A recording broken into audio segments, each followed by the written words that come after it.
Welcome to another edition of Ian Cameron's Football Frenzy NFL Week 7 edition of the show. Ian Cameron with you, and only me this week. Philip Nelson is away at a wedding, so we'll get him back next week with us on the show. So just you and I to break down NFL Week 7.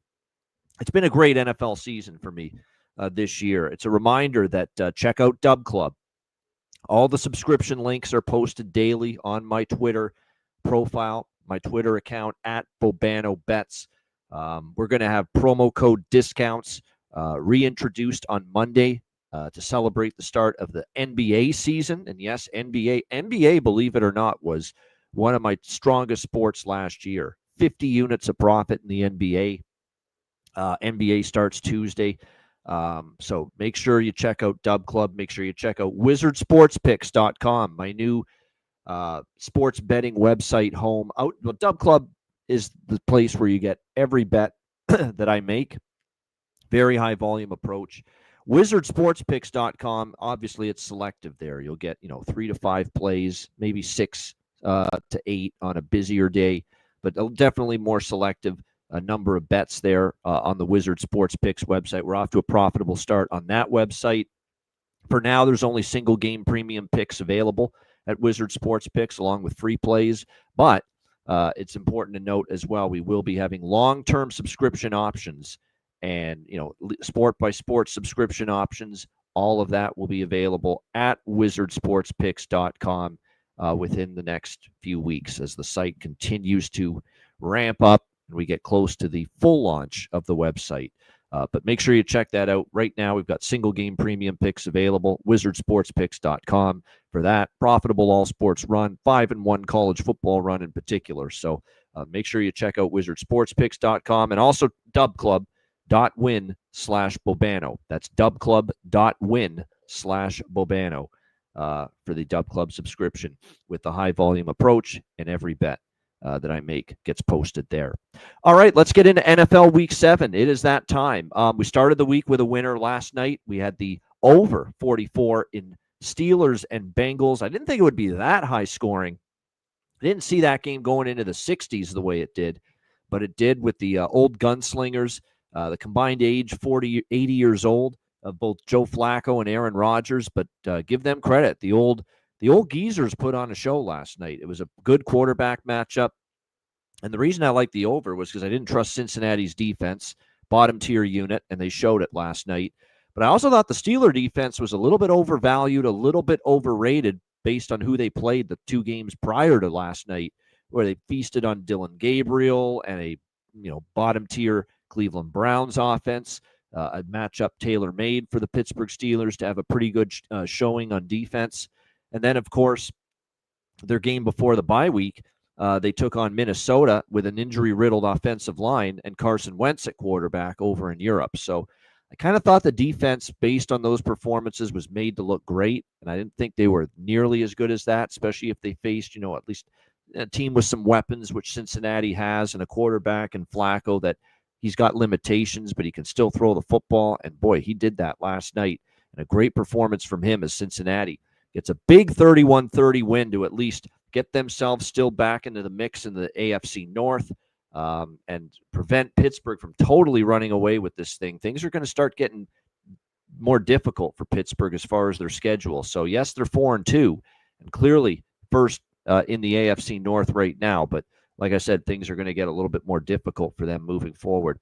All right, let's get into Sunday's card, Sunday games, and, of course, the 2 games on Monday Night Football for Week 7. We'll begin with the Rams and the Jaguars over in London. We've got the Rams 3-point favorites, 44.5 the total here in this game. It's actually one of the better games I've seen on paper for a game in London. 2 4-2 teams. Both of these teams, have had solid seasons so far. Both of them 4-2 against the spread as well. The Rams 17-3 win against Baltimore. Again, they really took advantage of a inept Baltimore offense. It's an offense that's clearly struggled since Lamar Jackson went down and Cooper Rush took over at quarterback. He only had 72 passing yards in that game for the Baltimore Ravens, which definitely is not that great.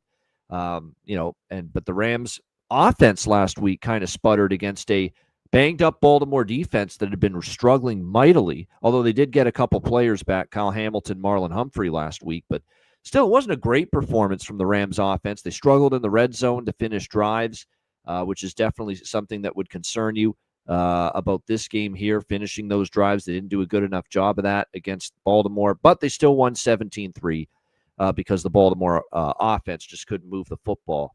We'll see how they fare here, the Rams. Jacksonville, they had won 3 in a row, but stumbled against Seattle. I thought that was a great spot to bet against Jacksonville last week. I mentioned Seattle was, I think, a pretty good bet against Jacksonville in that game last week, and they ended excuse me, they ended up losing that game 20-12 to Seattle. Offense struggled a little bit. Defense held them in there, but just couldn't get over the hump. Seattle's defense was really teeing off on Trevor Lawrence as well. The pass rush got home multiple times, but tough spot for Jacksonville. They had that massive home win Monday night the week before against Kansas City.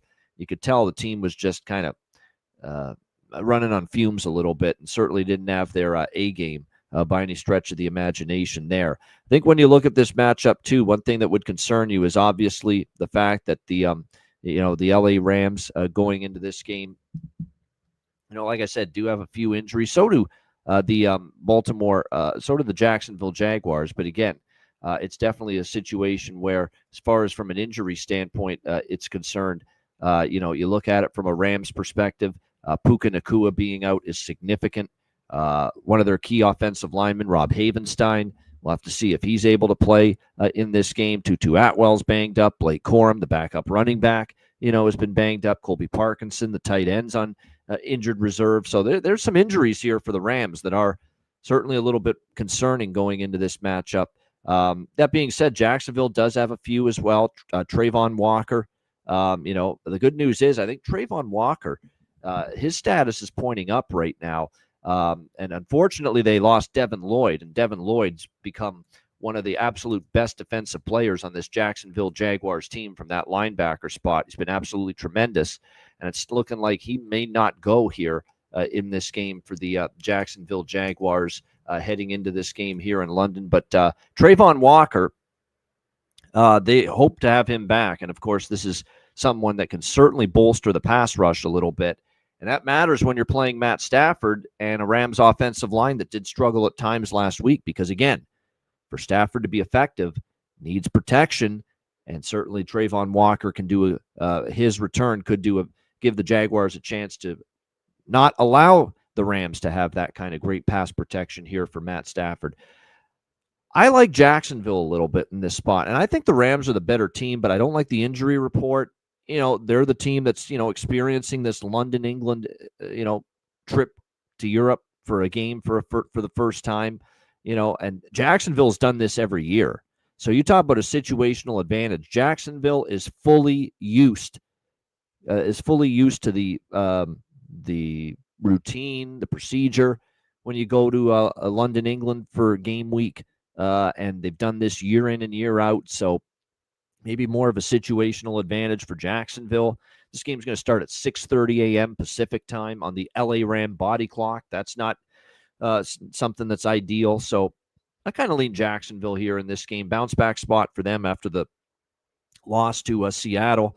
One thing that's interesting to note here, again, with the Rams offense is they've been excellent throwing the ball, but that's going to be tested without Puka Nacua, and Davante Adams, some of their other receivers clearly are going to have to step up here for the LA Rams. The Jacksonville secondary has been a little bit spotty, but like I said, we're going to have to see if how much the absence of Puka Nacua affects Matthew Stafford in the passing game going into this one. One thing that's also interesting to note here from a Jacksonville standpoint is this is a team under Liam Cohen.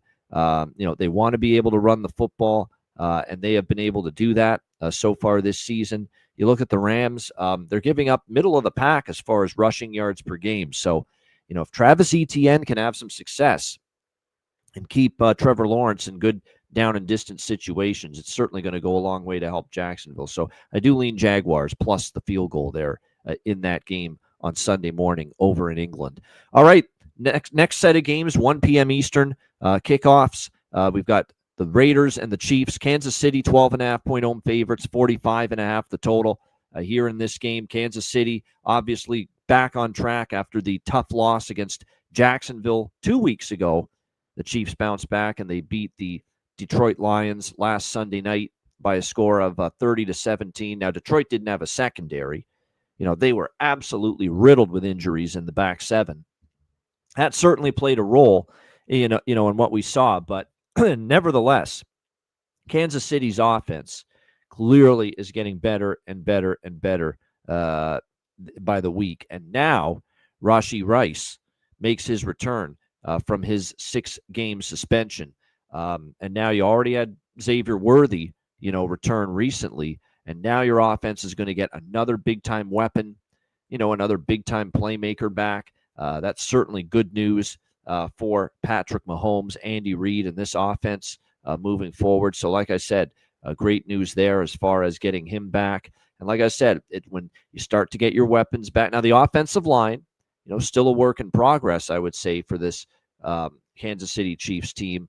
They're still trying to find I think a combination that works right now as far as the offensive line is concerned. Remember, they're starting a rookie, basically at left tackle. That's not easy. But like I said, Rashee Rice, Xavier Worthy, Hollywood Brown, you've suddenly got a nice little trio there at receiver. And if you got more of a passing game, it helps Pacheco, it helps Kareem Hunt, your 2 running backs. So, yeah, like I said, this Kansas City team, and we're seeing it, 37, 28, 30 for points scored in the last 3 games for this Kansas City Chiefs team. Raiders got back on track, 20-10, albeit it was against a horrendous Tennessee Titans team, a Tennessee Titans team that fired their head coach, Callahan Auto Parts. Yeah, Brian Callahan, he'll be working in an auto parts shop.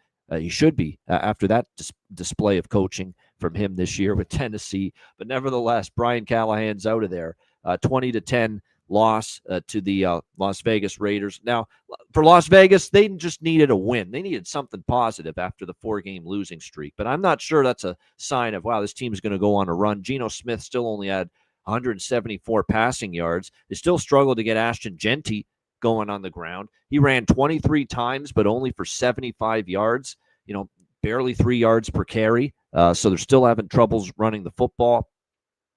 The difference is their defense. And the one thing they can do is get a pass rush. And they sacked Cam Ward for 5 times in that game because Tennessee's offensive line is putrid. Kansas City's offensive line has some concerns, but they're not that bad. And you've got a guy in Patrick Mahomes who knows how to operate, knows how to navigate himself behind an offensive line with some question marks. So, and that's key because the strength for the Raiders, if they have the strength of their defense, it's up front. They can't cover anybody down the field. But like I said, definitely should be able to make some things happen. And apparently Josh Simmons, I mentioned that rookie left tackle, Josh Simmons, he's out for this game. It's just breaking news there with that. So that's a big loss for Kansas City. And they do have a bit of a pass rush here, but I don't know if I fully trust the Raiders defense even in spite of that, because you look at the way they played against on the road this year defensively, and they did hold New England to 13 points early in the season in a 20-13 win back in week 1. But you look at these last 2 games on the road for the Las Vegas Raiders defense, 41 points allowed to Washington. And by the way, that was Washington with Marcus Mariota, not with Jaden Daniels. Daniels was hurt at the time. And then 40-6 against Indianapolis, giving up a 40 spot to Daniel Jones and company. So these have been 2 beyond bad performances. So I don't want to lay 12.5 with Kansas City. I'll say this, long-term, Andy Reid and Patrick Mahomes as double-digit favorites. It's not been a good bet. They have a losing track record, ATS, in this kind of a point spread range. And look, there have been times where the Raiders have given this team problems. If you look at the last 3 head-to-head meetings, a 6-point Raider win, a 7-point Chiefs win, and a 2-point Chiefs win. So Raiders have covered 3 in a row. I don't know if I can trust this defense, though. I'd probably be more interested at 28.5, 29.5 in a Kansas City team total over in this game. This is a team that has scored 28, 37, and 30 in their last 3 games. And now they get Rashee Rice back. So the team total and Kansas City getting into the 30s, against this Raiders defense, which again has given up just a ridiculous number of points on the road in their last 2 road games. Like I said, Washington with Mariota put 41 on the board, and the Colts with Daniel Jones put 40 on the board. So I'd probably look at a Chiefs team total over here. I haven't bet this game yet, but might have a small bet on a Chiefs team total over 29.5. All right, Miami, Cleveland. Cleveland, 2.5-point home favorites, 37 the total in this game. This total has been bet down heavily, and if you watch Dillon Gabriel and the Browns offense, that's probably a big reason why the unders been bet here in this game. The Steelers just put the blanket over Dillon Gabriel and the Browns offense, 9 points in that game, no question. Miami's defense, though, is not great. We know that. Not good at all, in fact. So the Dolphins don't have much of a pass rush. That should make things a little bit easier for Gabriel. He's not going to feel the heat like he did against Minnesota and Pittsburgh, his first 2 starts. So that might give him the ability, to be able to settle in. And Quinshon Judkins, in the backfield, should have a pretty solid game here. We just saw Miami's run defense. What did they give up? Over 200 rushing yards last week to Rico Dowdle of the Carolina Panthers. So, like I said, this is definitely a Miami team that you can run the football on. And if they get Judkins going, and that's going to take some pressure off of Dillon Gabriel, that should definitely help this Cleveland offense here in this game. Another thing, too, about this Cleveland offense and Gabriel, he's finally going to play a home game. Well, that was 2 weeks ago. He gave up Miami's run defense gave up 200 yards to Rico Dowdle. They played the Chargers last week. And even last week, look at the Chargers, 124 rushing yards for Kamani Vidal last week. So, again, run defense just atrocious. Back-to-back games for Miami. And if Judkins gets going on the ground, that opens up Gabriel and the passing game a bit. So I think this could be maybe Cleveland's best offensive showing of the season so far. Worth noting, too, it looks like there's going to be a few games that are going to be impacted by weather in the NFL this weekend, and this could be one of them. We're looking at rain, maybe a little bit of wind as well in Cleveland for this game. I'm just looking at the forecasts here right now. Let me just get the weather stuff up. Yeah, there we go. We're looking at 90% chance of rain and 21 mile per hour wind. So this is brutal for moving the football, it looks like, here in this game. There's a few games on the slate Sunday that could be impacted by weather with rain and wind, possibly a combination of both. So who's going to run the football better is going to be the question. Cleveland might be able to run it on this Miami run defense. And then you flip it around to Miami's offense. It's just a shit show right now. Tua Tagovailoa after the Chargers loss, which was just a brutal loss. They had the lead, and one big play from Justin Herbert to Ladd McConkey with just dying seconds left puts the Chargers in field goal range to win that game. A horrible loss for Miami to fall to 1-5 on the season. He got to flapping his gums after the game, talking about players are late to practice, late to meetings, don't show up sometimes, and it's throwing your coach under the bus, basically, when you're saying that shit publicly. I mean, the off-the-field stuff seems just as bad right now for Miami as what's going on the field with the performance of this terrible football team. So, like I said, there's a lot of problems right now for the Miami Dolphins right now, and Miami is struggling to run the football. They're averaging just 91.3 rushing yards per game this season, and the run defense for Cleveland is as good as it gets. So if it's going to be terrible rain and heavy wind, which is going to make the passing game for both Gabriel and Tagovailoa a difficulty, who's going to have a better chance to run the football with success? It sure appears to me it's Cleveland. Cleveland can run it. Miami's run defense has been awful. Meanwhile, Miami has been hit or miss running the football effectively, and Cleveland's got one of the best run defenses in the NFL statistically. So I like Cleveland here, less than a field goal. I think they get the job done here. I think they're the team that bounces back from that tough loss against Pittsburgh last week. Tough schedule. They played over in Europe, then they played at Pittsburgh. Pittsburgh was off a bye week. Time to prepare. Mike Tomlin's good off a bye. Now Cleveland gets this bad Miami team rolling in. I think it's a Cleveland spot. The price is good enough. I wouldn't want to lay big points with Cleveland, especially in a game like this where it's going to be marred by weather. But less than a field goal, I like the Browns here at home. All right, next up, we've got New England and Tennessee. New England 6.5-point road favorites, 42.5 the total. Now, look, obviously Brian Callahan fired. We're going to have to wait and see how this goes. Teams are 1-2 against the spread after firing their head coach last year, so don't act like this is a great betting angle. Teams, again, 1-2 against the spread last year in games after teams fired their head coach. So let's not act like this is, we got to absolutely run to bet Tennessee. And I don't want any part of Tennessee. Like I said, I know they made the coaching change. Brian Callahan out for the Tennessee, and it had to happen. This guy was just not very good as far as I'm concerned. So like I said, definitely concerns. The veteran coach, Mike McCoy, will step in as the interim coach here for the Tennessee Titans, likely for the rest of the season. You've got Mike Vrabel going back to Tennessee, the team that let him go, the team that fired him a couple years ago. Does the players rally around that? Does Vrabel get an extra, coaching spark and trying to prep for a game like this against a team that cast you aside? Maybe. But either way, I mean, it's New England or pass. In fact, I'm going to probably have New England in some teasers because they're laying 6.5, 7 right now, which means you can get them down to about -1 in a 6-point teaser. Just basically ask them in a straight-up pick-em situation, win the game, which I think they will. And obviously this New England offense, man, Drake May is starting to show why the Patriots drafted him, why they liked him. I think what's been impressive about May is that his passing ability and accuracy and the touch that he has throwing the football has really improved. I mean, it's been really impressive. And he's had 5 consecutive 200-plus yard passing games. Very impressive. And like I said, when you look at this matchup, the Titans, they don't rush the quarterback. There's no pressure really from the front for the Titans. The secondary, is awful. Maybe Xavier Woods is an okay player, but other than that, this Titans pass defense just doesn't cover anybody really well down the field. So they should be able to have success through the air. No question about that.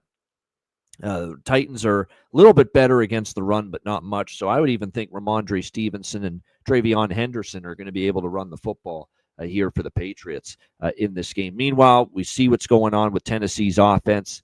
And they've had no pass protection at all for Cam Ward this year. They've treated him like a human pinata every single game this year. He's under pressure. Yeah, like that offensive line is beyond bad for the Tennessee Titans. And I already kind of feel bad for Cam Ward is that now they fire a head coach. He's probably going to have to learn another system down the road. This offensive line hasn't been able to block or protect. I mean, it's just looking really bleak, as far as that's. As far as the situation and the surroundings for this young quarterback, it's atrocious. It's almost like he's in a spot where he's set up to fail, and that's unfortunate for a guy that does have talent. We saw it with Miami in college, but like I said, it's just a terrible situation for him to be in right now. Tony Pollard has not been able to get going on the ground consistently, and the Patriots have been good stopping the run. They're ranked 7th in the NFL against the run so far this year. Like I said, Calvin Ridley's banged up, hamstring injury suffered last week. So not only do you have a bad offensive line, do you lack weapons? Well, one of your best weapons, one of the few that you do have, Calvin Ridley's banged up, may not play here in this game for the Tennessee Titans. So like I said, and you might be looking at Elick, Aomanor, Van Jefferson, and Shamari DK as your top receiving options. Not good if you're Tennessee. I think New England wins the game. I certainly would lean to the -6.5 as well, laying it with New England, but I don't think this is a coaching bump situation. Like I said, losing ATS record last year for teams in their first game after firing a head coach. So can't assume that's not the angle in the NFL, in my opinion, that it is in the NHL, NBA, some other sports where actually you can make money. It is a good bet to bet on teams after firing a coach. Doesn't work as well in the NFL.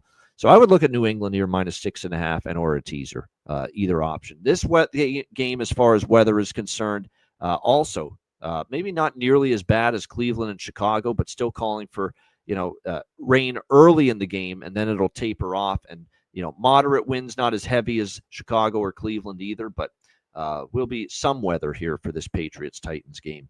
All right, New Orleans, Chicago. There's another game where there's big weather issues at Soldier Field. Forecast for Sunday says 80% rain, 21-mile-per-hour winds. So rain and moderate winds, so it may not be easy to move the football here in this game. We've got Chicago 4.5-point home favorites, 46.5 the total in this one. Bears with cashed a ticket with the Bears Monday Night Football against Washington off a bye week. I said, Ben Johnson, I'm willing to say that I trust him coming off a bye week, and he rewarded me for that trust. They had a solid game. They forced some key turnovers. Defense still got moved on quite a bit. As far Washington still had over 300 yards, but Chicago's offense was pretty solid. Caleb Williams made no mistakes, no interceptions. Pretty solid completion rate, 17 for 29, 252. And most importantly, DeAndre Swift. They finally got a run game going with DeAndre Swift. That was significant because, to be honest with you, the Bears haven't always had that run game clicking early in the season. But to get that run game going with DeAndre Swift, I thought that really helped the Bears in that victory Monday night against the Washington Commanders. We'll see if he can keep it if the Chicago offense can keep it going here against the Saints. The Saints have struggled to get a consistent pass rush, and we know Chicago at times on the offensive line has given up pressure. But so you got a team that struggled to get a pass rush versus a team that's kind of given up pressure. So it's kind of who's going to win that battle. But for Chicago's offensive line being at home, they should be able to do a good job protecting Williams, find Rome Odunze, find DJ Moore, all your great weapons down the field, be able to use DeAndre Swift in the pass in the run game. But it won't be as easy because the Saints, while they can't defend the pass, their numbers against the run aren't bad. In fact, they're top 5. Now, you could argue some of the opponents they've faced, not the greatest run teams, but still, they're better against the run than the pass. So this is a game where Caleb Williams is probably going to have to make it happen through the air. There's no question about that. He's been getting the ball out quicker. The offensive line, no doubt, is better than it was last year for Chicago. It's not perfect, still flawed, in some aspects, but there's no doubt they're an improved blocking and protecting unit this year along the offensive line for the Chicago Bears. Meanwhile, you look at the New Orleans Saints. They couldn't get the run game going with Alvin Kamara last week. And obviously, if they can't run the football, Spencer Rattler's never going to be good enough to carry the team as far as carry the team through the air. That is, the Bears have struggled to stop the run this year, though. Really struggled. They're below top 20 in the NFL as far as rush defense. So this could be an opportunity for Alvin Kamara to have a better game. We're starting to see Kellen Moore follow the Sean Payton blueprint when he was in New Orleans of using Taysom Hill as a wildcat RPO quarterback in the red zone. That's something he's been doing quite a bit here these last few weeks. And all that could, I wanted to bet over because I think there's pathways to both teams moving the football here. But my concern is the weather with the rain and the wind in the forecast. But that's definitely where I'm leaning, is over the total here in this game. I'm hoping the weather clears up a little bit, that I could bet it, because matchup-wise, I think we should see points both ways. But like I said, I am concerned. Bears have momentum. I don't know if I'm there with laying 4.5, though, with Chicago yet. I like Chicago at a pick-em. I like Chicago as an underdog. I believe this is going to be the first time all year they've been favored. Yes, they haven't been favored yet this year. They were near a pick-em against Minnesota. They lost. They were a pick-em against Dallas. They won at home. And then, of course, they were a slight dog on the road against Las Vegas, and, of course, an underdog against Washington last week. So they haven't been favored yet. And they certainly haven't been favored by this kind of a number, more than a field goal. So that's the only concern with me backing Chicago this week, is I am concerned that first time laying points like this, more than a field goal, are they ready for this kind of a point spread roll when they're expected to win? That remains to be seen. I like the over, but like I said, I'm waiting to see if the weather clears up, because that's the one worry I have about betting the over here. All right, Philadelphia, Minnesota. We've got Philadelphia 2-point road favorites, 44 the total in this game. Looks like from a Minnesota Vikings perspective, it will be Carson Wentz once again at quarterback here for the Vikings. He hasn't been great, but again, the offensive line has really been a big problem. offensive line's just been ravaged by injuries. They had injuries against Pittsburgh along the O-line. They had injuries against the Browns on the offensive line. They nearly lost that game to Cleveland over in Europe because of those injuries, no doubt. So we'll have to wait and see if they get some of those injured pieces back. Missing several players, by the way, have the Minnesota Vikings on that offensive line the last couple weeks. So, that's going to be the big question, because you're going to need to be healthier up front if you're going to deal with this Philadelphia defensive front going into this game. As far as the latest I'm seeing right now, as far as the injuries are concerned, Christian Darrisaw, he didn't participate in practice earlier this week. Not a good sign. We had Brian O'Neill limited in practice. Jackson, Juergens, definitely concerns all along. Rip Van Ginkel, he's had a neck injury. We'll see if he's able to come back. Jonathan Grenard, we'll have to see if he's able to go. So, yeah, there's all kinds of injuries, couple of defensive injuries, but especially that offensive line. And sometimes we don't get clarity on any of this stuff until late Saturday into Sunday. Adam Schefter, who's actually a very good follow when it comes to NFL injury news, he usually tweets late Saturday about, this guy's actually cleared to play. He gets that kind of info. But I want to take Minnesota if the offensive line is healthier. And if the offensive line is still extremely banged up, I'll probably pivot and take Philly, because part of me does think this is a buy low spot for the Eagles. Back-to-back losses for them against Denver, and then that awful game for them Thursday night against the New York Giants last week. Jackson Dart having a field day, really, against this Eagles defense. And will the Eagles have Jalen Carter on the football field? Remember, he was a late scratch for that Thursday night game, and you saw the impact. All of a sudden, Cam Skattebo running the football, he couldn't be stopped.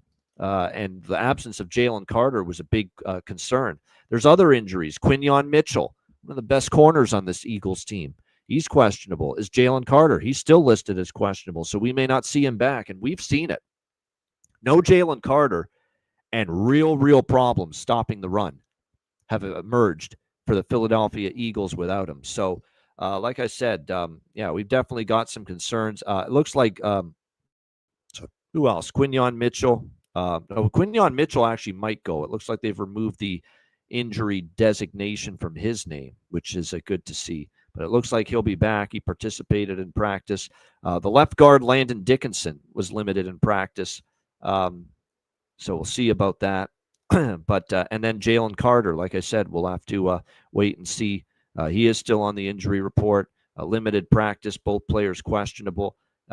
So Jalen Carter said he's playing this week a couple days ago to the Philly media. We'll have to see about that. This is really a wait and see based on the injuries.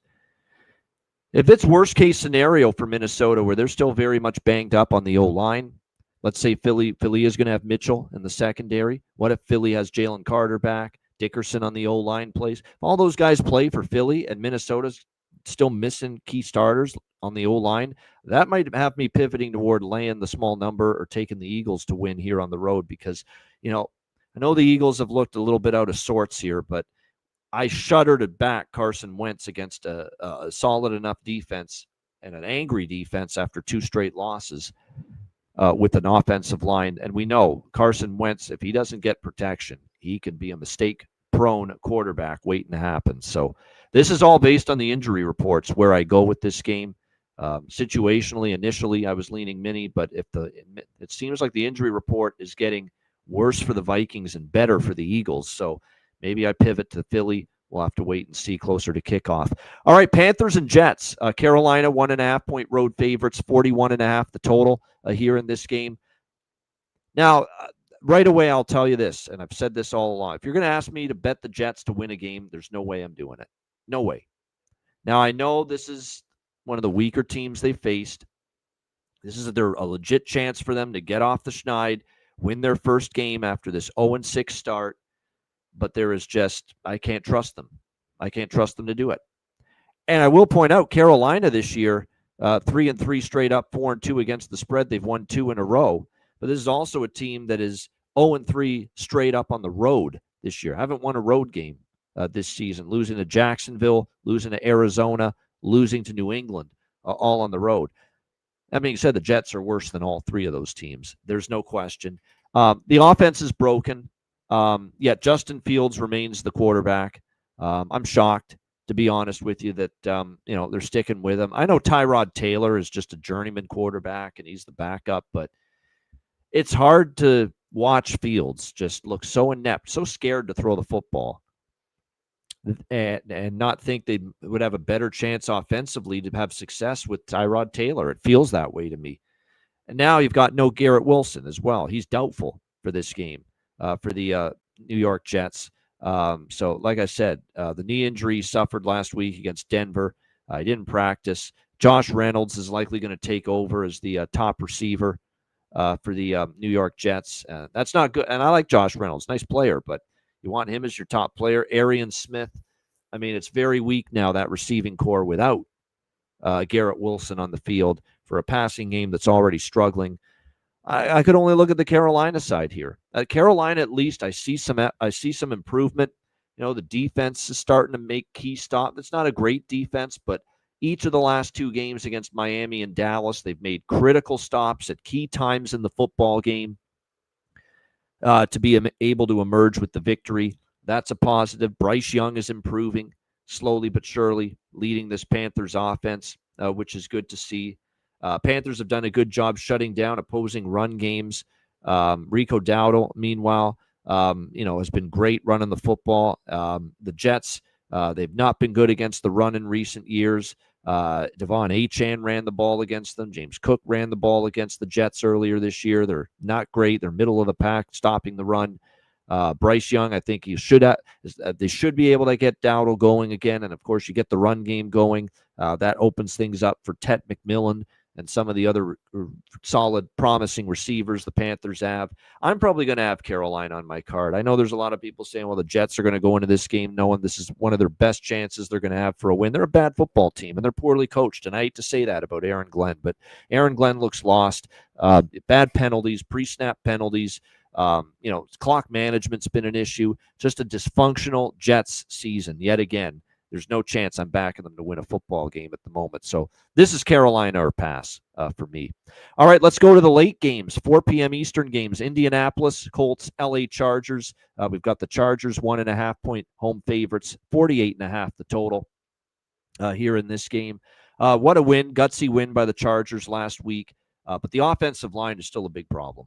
I give them credit for winning that. I don't know how it shows you how bad Miami's defense is, because they played a Charger game. They almost have no offensive line. It's amazing how many key starters are out for the Chargers offensive line. But then again, the Dolphins can't put any pressure on the quarterback. So it really made that Chargers offensive line, look a little bit better than they are. When you look at facing the Colts now, the pass rush is very good for Indianapolis. Miami couldn't get to the quarterback, Justin Herbert. Indianapolis can.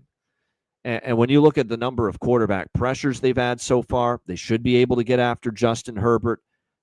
It's looking like Quentin Johnson at receiver might miss another game here due to injury for the LA Chargers. One of the better weapons here for Justin Herbert. Not something you want to see.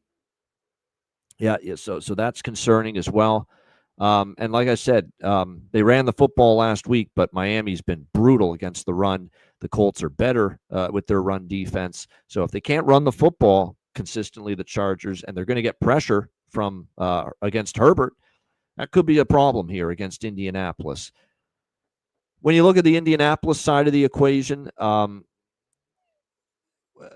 think one of the things here as far as the Chargers is Denzel Perryman, coming back. We were supposed to see him help that run defense. But, at the same time, we've seen them give up a couple of big games, I should say, on the ground, the Chargers, including last week. Devon Achane from Miami, a team that struggled to run the football, was able to run against the Chargers. That worries me when I look at what Jonathan Taylor could be capable of. He's having a phenomenal season. His ability to run the football this year has opened things up for Daniel Jones. And again, if Taylor can run the football here, and it's looking like based on what I've seen from the Chargers run defense lately, that he might be able to have success, should be able to have success running the football. That means Daniel Jones is going to be able to find his targets down the field. It's going to open up the passing game for Daniel. He's going to be able to find Pittman and Pierce and A.D. Mitchell, Tyler Warren, the tight end. So, there's a lot of things that point to the Colts, from a matchup standpoint.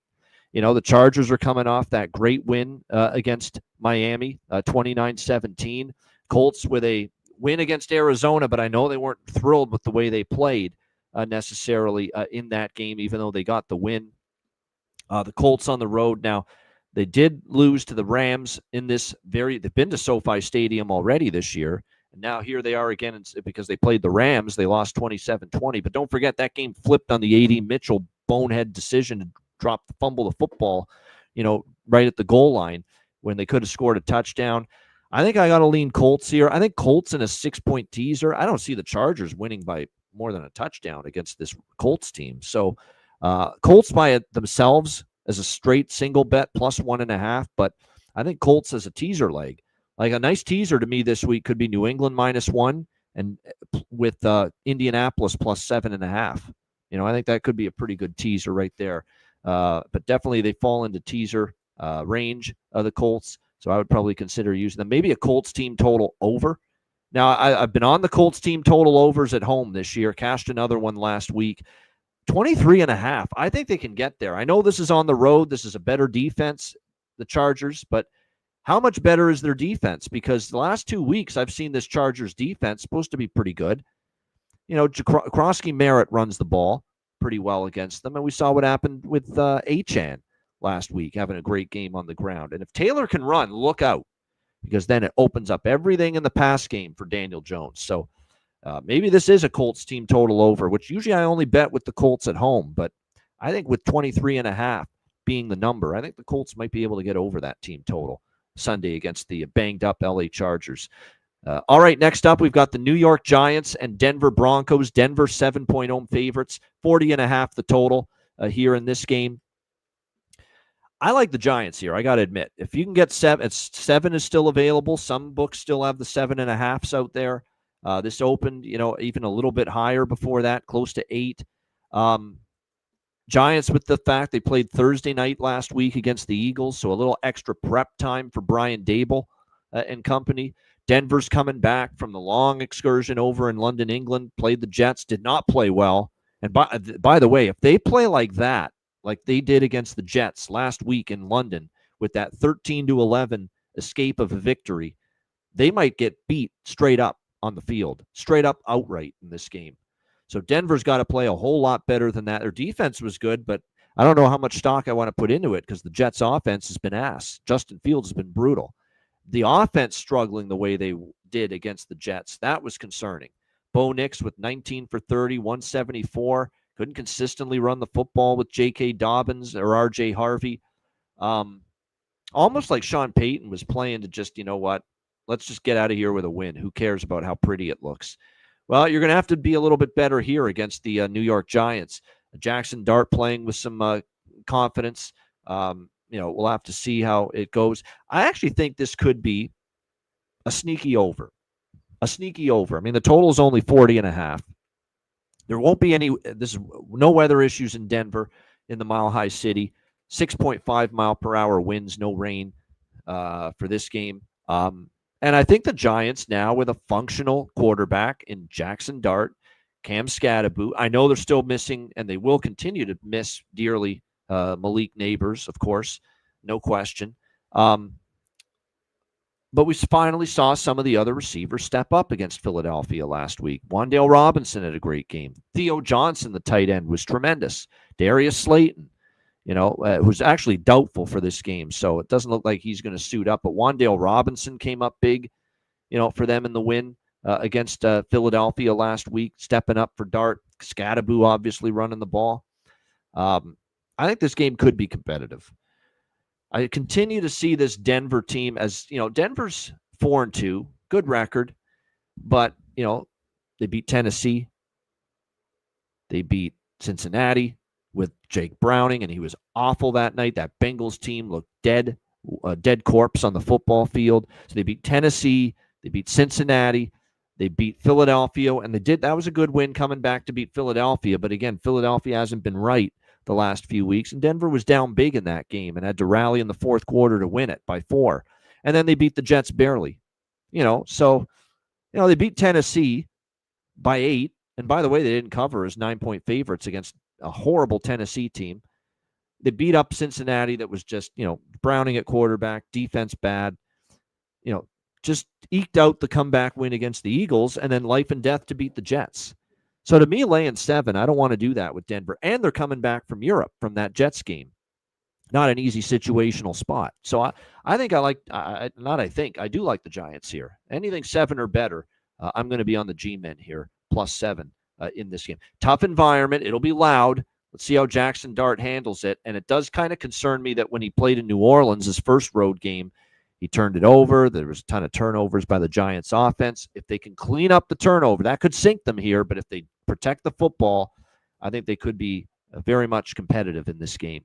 All right, Washington, Dallas. Dallas, 1-point home favorites, 54.5 the total here in this game. You look at this Washington offense, obviously looking to bounce back. It wasn't a great game from Jaden Daniels in the offense. Daniels was not sharp. He had that early interception. Krosky Merritt had a fumble. Then there was a botched handoff that led to the Bears being in position to go down the field and win it with the field goal. Just got to clean up the miscues and the errors if you're Washington. Should be able to bounce back, though, when you look at Dallas's defense. They're just bad in every category. You can't stop the run. Rico Dowdle went nuts for Carolina against Dallas last week. Krosky Merritt should have success running the football. The pass rush, not really there. And Jaden Daniels should have time for sure. And by the way, they've been without one of their better offensive linemen all year, Washington. Sam Cosmi, he might be able to return in this game. Keep an eye on his status. See if I can get an update for you on that. But this is someone that they've missed, one of their really great guards. And let me just see here. Had a good week of practice, no game status update. Yeah, I think he's going to play. Dan Quinn saying that he's had a good week of practice. It makes me think that Sam Cosmi is going to be back for Washington on that offensive line here in this game after practicing. So we'll see. Terry McLaurin, of course, did not play last week for Washington. We'll see if he's able to return here in this game against Dallas. But I think it's a bounce back for the Washington Commander offense. You look at them against Dallas last year, they scored 20. Well, they actually lost in Washington, 34-26. But they did win in Dallas in January, 23-19. So, like I said, we'll see how they fare here on offense in this game. Let me just see as far as the update. Do we have an update here on McLaurin here? Did not participate in practice, so maybe there's a chance he's out once again. But like I said, we'll have to wait and see on that. Let me just see here with Terry. Yeah, I think Terry McLaurin's probably going to miss again. It's looking like Deebo Samuel questionable. I think Zach Ertz is going to play. So Samuel, Luke McCaffrey, Jalen Lane look to be the top 3 receivers here for Washington in this game. On the flip side, CeeDee Lamb has been cleared. Full participant in practice today, and looks like he is going to be back for the Dallas Cowboys. And they have missed CeeDee Lamb, with all due respect to Ryan Flournoy, I should say, George Pickens. They've had other guys step up at receiver to have their number 1 guy, CeeDee Lamb, back for Dak Prescott. Certainly should help this offense for Dallas going into this game.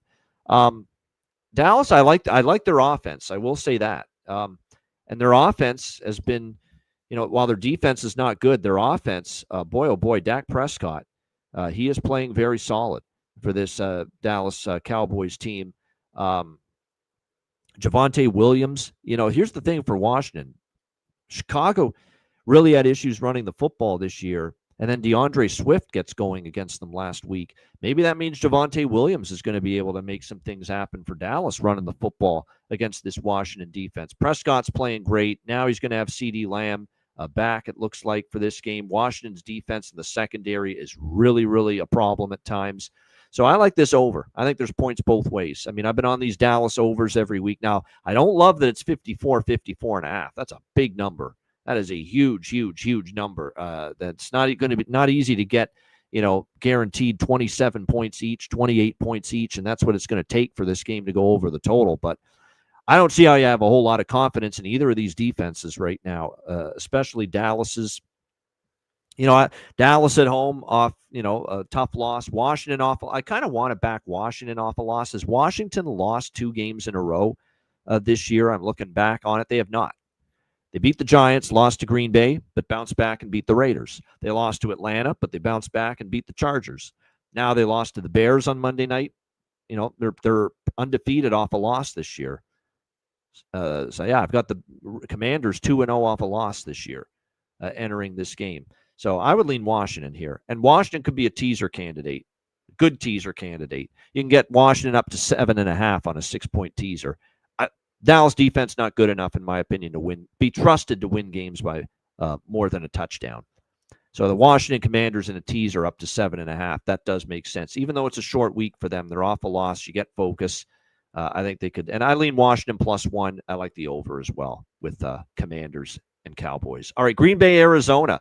Green Bay 6.5-point road favorites, 44.5 the total in this game. Arizona's a very tough team to back, very difficult.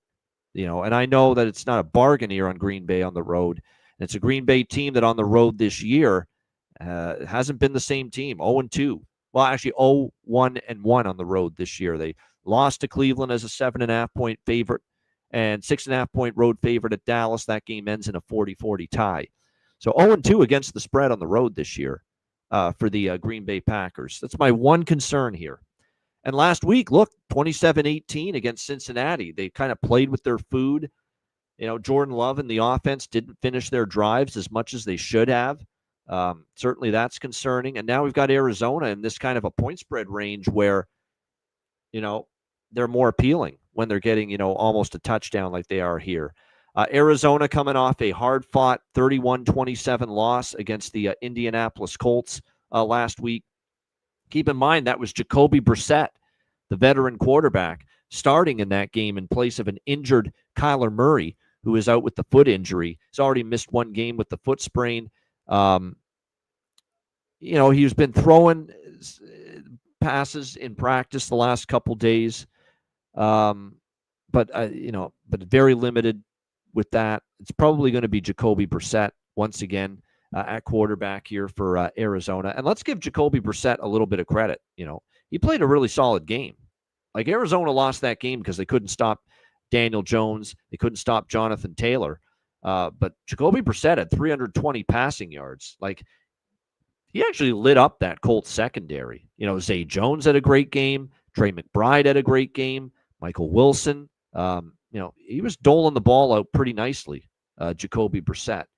When you look at Green Bay now, a couple of these games, that secondary's been a bit leaky. And then the question now is, can you trust Jacoby Brissett to play that way again? Sometimes when you're the backup quarterback and you're a journeyman like him, yeah, you can come in for 1 game and play well. It's being able to replicate that 2 games in a row, 3 games in a row, when you've been bounced around your whole career and you've been a journeyman quarterback. That's the challenge. That's where it can be a little bit difficult sometimes. So it'll be interesting to see which version of Jacoby Brissett we get here in this game. Green Bay right now at this number, I don't fully trust them to lay 6.5. I don't. Against Cincinnati last week, 27-18, and that was Flacco's first game. He barely practiced before getting that first start with the Cincinnati Bengals. He barely practiced, because the trade from Cleveland to Cincinnati just happened before that game. 0-2 against the spread. There's a part of me that says I don't fully trust Green Bay away from Lambeau Field to win by margin. And like I said, I know we're likely going to see Jacoby Brissett here at quarterback. And by the way, the interior of the offensive line does have a couple injuries here for Green Bay as well. And then you look at them as well in the receiving core going into this game. Keep an eye on the situation because Dontavian Wicks is questionable for them. Josh Jacobs been banged up a little bit. Now, there are injuries on the Arizona side too. Marvin Harrison, but he did practice in full, so it looks like he's going to be good to go. And it looks like Josh Jacobs at running back for Green Bay, good to go. Arizona, how much belief is there in the team still? 2-4. But again, finally they covered a number at Indianapolis. Let's not forget, against Seattle at home, they lost by 3 against a good Seahawks team. Remember, the Tennessee game was a game where they were up 21-6, and then DeMercado with the drop football right at the goal line, took a touchdown off the board that would have ended the game against Tennessee. They would have been up 28-6. It would have been game over because there was no freaking way Tennessee was going to come back at that point. Sure enough, he drops it before the goal line, touchback. Tennessee goes right down the field when they were down 21-6 to make it 21-13, and then, of course, it unraveled for Arizona, and they lost that inexplicable, inexcusable game to Tennessee. But they've been competitive, is my point. They beat New Orleans, they beat Carolina for their first 2 games, and then the losses: 1-point loss to San Fran, 3-point loss to Seattle, 1-point loss to Tennessee, 4-point loss with Brissett at Indianapolis last week. So they haven't been losing by margin, this team. So as you can kind of tell, I'm leaning mildly to Arizona, as scary as it can be. But like I said, I'm waiting to get a final injury report before making that official. All right, next up, we've got Atlanta and San Francisco. San Francisco, 1.5, 2-point home favorites, 47 the total. This is Sunday Night Football, by the way, this matchup. San Francisco, it's looking like it'll be Mac Jones again at quarterback for the San Francisco 49ers. Brock Purdy's been limited in practice all week. So, it does appear that Mike Shanahan hasn't confirmed it, but it's looking like Mac Jones is going to start again. Juwan Jennings, Ricky Pearsall, of course, those guys have been banged up the last few weeks for the 49ers at receiver. Juwan Jennings still limited in practice. Pearsall's not practicing, so it's looking like Pearsall for sure is out, and I wouldn't be sold on Jennings returning either. So it could be more reliance on Kendrick Bourne to be alive. Kendrick Bourne, Jake Tonjes, still a bit short-handed as far as the skill positions here for San Francisco. Meanwhile, you've got Atlanta coming off a dominant game against the Buffalo Bills. That was impressive. Now, I know Buffalo's got problems, and they've been injured, and the defense has struggled. They haven't been able to stop the run, but nevertheless, that's a great win for Atlanta. 24-14 against Buffalo on Monday Night Football. We'll see if they can carry that over here into this game. You have to be impressed the fact that, their pass rush was outstanding. Josh Allen was, he was under duress most of that game. And you got to give the Falcon defense a lot of credit for that. And if they can put the pass rush and the pressure on Allen, they might be able to do that here because, again, this offensive line, for San Francisco has been a bit of an issue. You still got all these weapons out.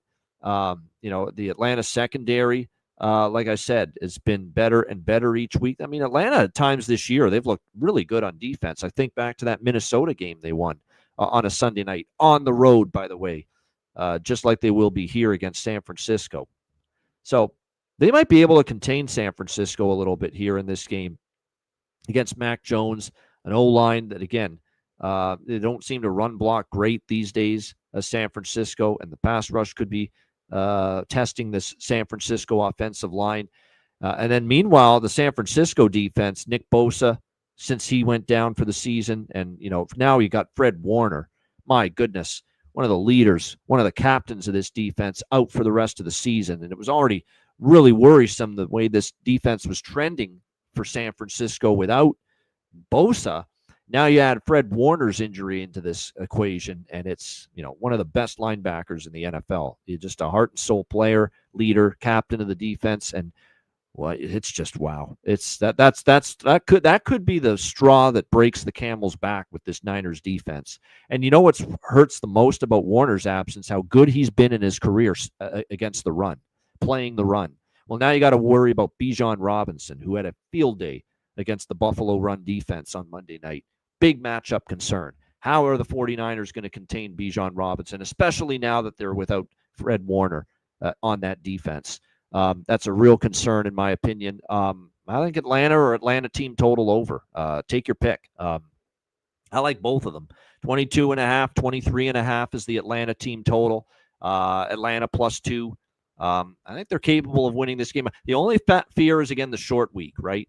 Monday Night Football, flying all the way to the West Coast, the Bay Area, playing on Sunday, and it's not the greatest scheduling and travel spot at all. And you got San Francisco back home after a tough loss to Tampa Bay. And I get that. It's definitely maybe a bit of a situational advantage here for the San Francisco 49ers. But I just think the matchup is better for Atlanta. I think their pass rush can get in on Mac Jones. I think they're going to be able to run the football with Bijan Robinson against, a San Francisco defense that's hurting, that's struggling, that's now lost Warner in addition to Bosa. And that's going to open up things for Michael Penix Jr. if he can have the run game to lean on. San Francisco's given up 30 to Tampa, 26 to Jacksonville.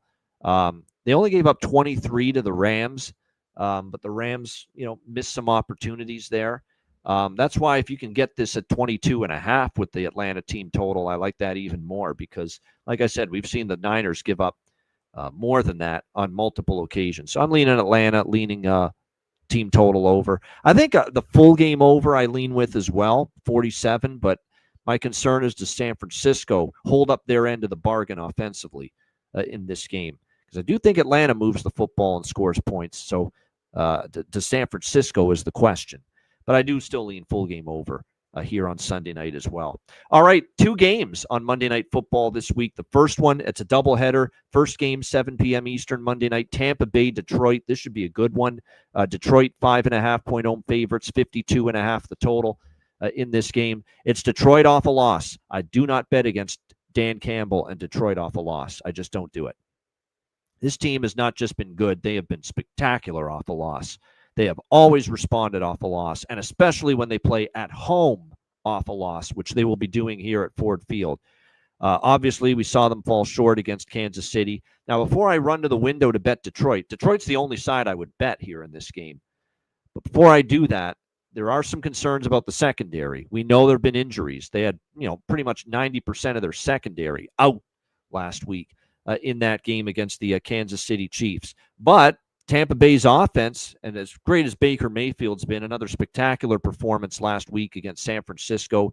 He's definitely in the front runner, in my opinion, to win the MVP. 5-1, incredible start. No Mike Evans, no Chris Godwin for multiple games at receiver. And now you've lost Emeka Egbuka, the outstanding rookie. He went down to injury. And now there's a chance that this week there's no Evans, there's no Godwin, and there's no Egbuka. It looks like Egbuka didn't practice Friday. Haven't ruled him out, but it's looking unlikely for him. Evans didn't practice Friday. It's looking unlikely for him. And Chris Godwin's already been ruled out, didn't practice. And Bucky Irving, who, of course, missed last week as well, he's not going to be ready to go for this game. So, although Rachaad White's very capable, but they're very banged up at the skill, especially at receiver now. You could be down Evans, Godwin, and Egbuka. That being said, Tez Johnson and others, give them credit. They stepped up against San Francisco. Being able to do that on the road, that might be a little bit of a different story here. But again, we've got all kinds of injuries here for the Detroit secondary. Are they going to get some of these bodies back here is going to be the question here. Meanwhile, Detroit, say this about the Buccaneers. They've been excellent against the run. That's been key. That's going to be key here when you have Jahmyr Gibbs and David Montgomery, that great duo for the Detroit Lions.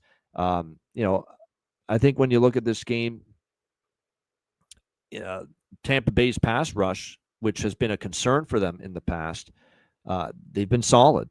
So I think and when you look at Detroit, with Ragnow's retirement, departures in the offseason, Taylor Decker's injured, one of your best tackles in the NFL, certainly for this Lions team. There could be a lot of pressure on Goff, so it's going to be important for Jared Goff here to get the football out. We'll have to wait and see how it goes. You factor in all the injuries on offense for Tampa, and you factor in that, Tampa Bay's defense has been a little bit better, especially as the pass rush, and Detroit's had some issues at times with protection. And they may not be able to get the run game going because Tampa Bay's been pretty solid against that lately. Maybe this total's a notch high. 52.5, 53. Maybe it's an under. It kind of feels like, based on the injury situations here, this game could just be maybe not quite the number of points that this 52.5 total would indicate. But as far as a side goes, it's Detroit or nothing. I mean, I'd have to look the exact, Dan Campbell off a loss. I know that off the top of my head, the numbers are spectacular for Dan Campbell during his tenure with Detroit off a loss here. It's been excellent. I wouldn't want to go against that. So especially when they're at home. So Off that Sunday night loss to the Chiefs, yeah, it would be Lions or nothing here for me. All right, the other Monday night game and our final game on this week's edition of the show, Houston-Seattle. Seattle 3-point home favorites, 41 the total in this game. I think Seattle's the play. I do. I like now Seattle, went all the way to Jacksonville, got the win last week. Now they're going all the way back to home to Seattle for this game. You got to pay attention a little bit to strength of schedule here, just a bit. Because when you start to look at this Houston team and what they've been, you start to look at their record. They're 2-3. They beat Tennessee and they beat a Baltimore team that's just ravaged. There was no Lamar Jackson. Defense didn't even have Humphrey and Hamilton back when Houston beat them 44-10. They beat Baltimore, who were injury riddled. No Lamar Jackson. They beat a Tennessee team that's hopeless, that's horrific. Those were the two wins. And they've lost every other game other than that. They lose to the Rams, they lose to the Bucs, they lose to the Jags. So Texans haven't beaten they haven't beaten a good team, they haven't beaten a healthy team so far this year.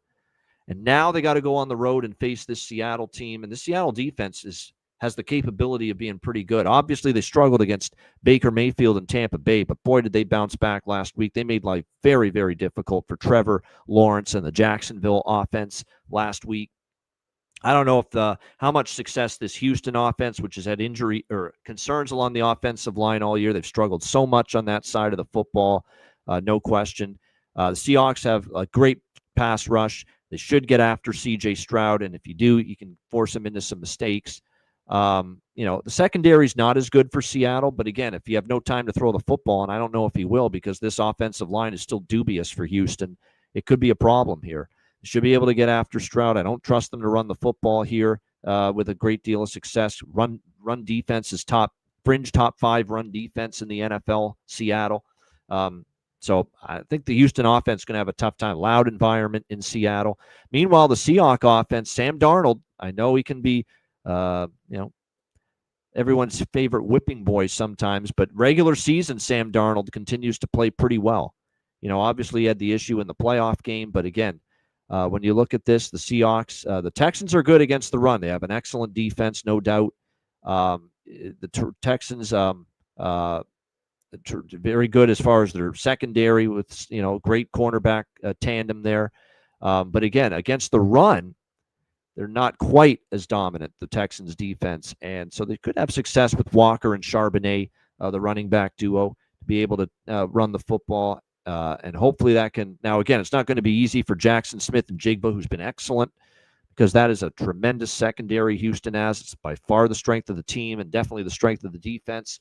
But the run game might be able to keep Seattle. Because I see Houston having trouble running it and throwing it against Seattle. I see Seattle maybe having trouble throwing it against Houston, but I think they might have better success running the ball against Houston than Houston will running it against Seattle. So I think that could be the difference in what's probably a very close, low-scoring game. But again, Houston's got to show me they can beat a quality team, especially on the road, before I'm ready to trust them. So at -3 or better, I wouldn't want to lay more than 3, but at -3 or better, it's Seattle for me in that one. Lean under as well. All right, there you have it. Week 7 in the NFL. Let's wrap it up with a best bet to end the show. And for best bet this week in the NFL, I'm going to rock with the Cleveland Browns, and I'm going to go money line just to be safe. -140 is the price on the money line here with the Cleveland Browns. Yes, it's ugly. We know Cleveland's not a great football team, but I actually think they're better than Miami. They're at home, and I know Dylan Gabriel, rookie quarterback, that's who we're backing, his 3rd start in the NFL. But I think they'll be able to run the football with Judkins, take pressure off Gabriel by doing that. Miami can't stop anything on the ground, and that will open things up for the Cleveland offense. Meanwhile, Miami, they're going to be under pressure. I think Myles Garrett's going to tee off on Tua Tagovailoa. That Miami offensive line has been problematic all year. They can't run the football consistently. Cleveland's run defense numbers have been outstanding this year. I think this is a spot for Cleveland to step up, get a win. They've had a difficult travel as well. They had to play over in Europe 2 weeks ago against Minnesota. Played Pittsburgh with Pittsburgh rested and ready off a bye week where Tomlin thrives. That was a tough spot. Now they get a weak team at home and a chance to get right, and I think they will. Cleveland, -140 against Miami. That will be my best bet for NFL Week 7 here on Ian Cameron's Football Frenzy. That's a wrap. Thanks to everyone for tuning in. Appreciate it very much. Hit the like button on the way out. I'm Ian Cameron. Enjoy NFL Week 7 and good luck. And we will see you again next week for another NFL edition of Ian Cameron's Football Frenzy.